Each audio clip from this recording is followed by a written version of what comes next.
Carbon Trade Exchange's team is here this week because what we are is an electronic end-to-end marketplace for the trading of carbon emission credits in both the regulatory and voluntary markets. And we're here to talk with the project managers who place their credits with us, to talk with the registries, UN officials, kind of to see where it's going with the regulatory credits and what changes are going to be made that are going to affect our business model.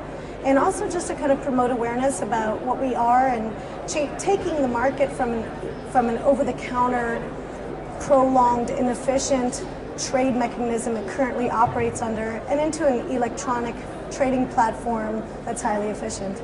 Okay, so could you just expand a little bit on carbon credits as they are now and how they're traded currently? Okay.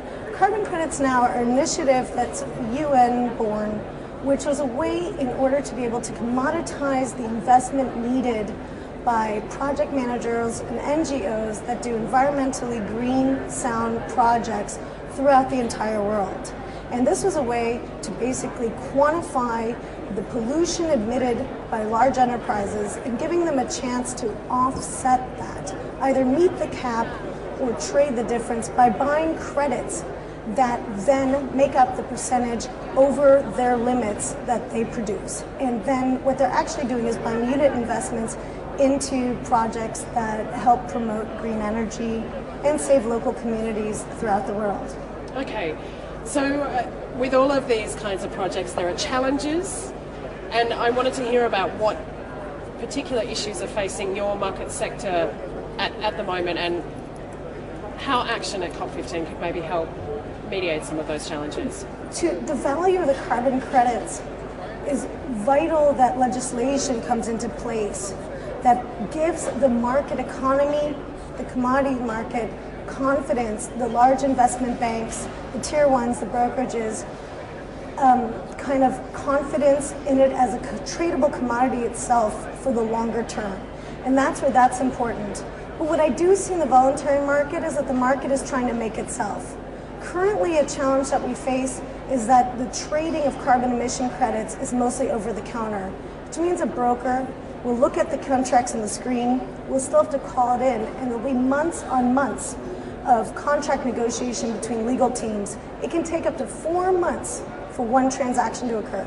So what we're attempting to do is create an electronic marketplace that will carry all the voluntary credit types, all the regulatory credit types, and that a transaction will be instantaneous. Everyone signs a unified trade contract, so there's unification, openness, transparency, and to really guarantee liquidity going forward. The question is liquidity of the transaction of this commodity is the efficiency we're trying to promote, and that will guarantee the liquidity going forward that it needs to succeed. Okay, so you've already touched on this a little bit, but what can the private sector do to help out with creating this marketplace? The private sector, there's a lot of hesitation I've seen, and it's usually country by country based as far as on the institutional level, as far as how they're willing to invest in either green tech or in the trading of carbon emission credits. And they're looking at it as risk. We're doing a risk return analysis. And what they do need to see is as a viable market. In the last 2 years of economic crisis, the voluntary carbon market, for example, grew by over 300%.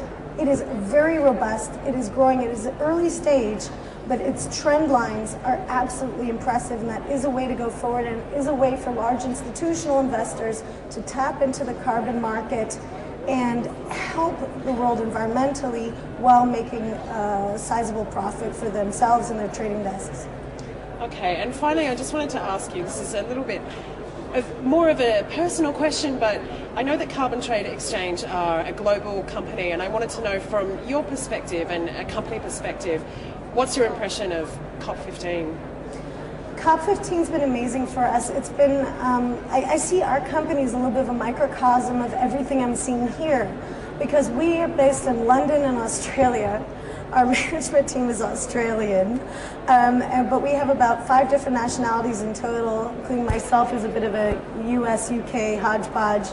And just to see all the countries represented here, to see all the sides, all people, I was incredibly, probably mostly touched by Tuvalu, and by their protest and by their immediate needs, and realizing that, my God, running an electronic trading platform for efficient trading carbon emission credits actually has a tap-on, knock-on effect that could potentially help with the human face of what I'm experiencing here, kind of personalized our business model. It made it emotional for us when we were here. And I think that's something in an office in London we didn't feel fully. We understood conceptually what we were doing, but now we're seeing, feeling, and speaking with everyone from around the world, and that's brought it home to the entire team, actually.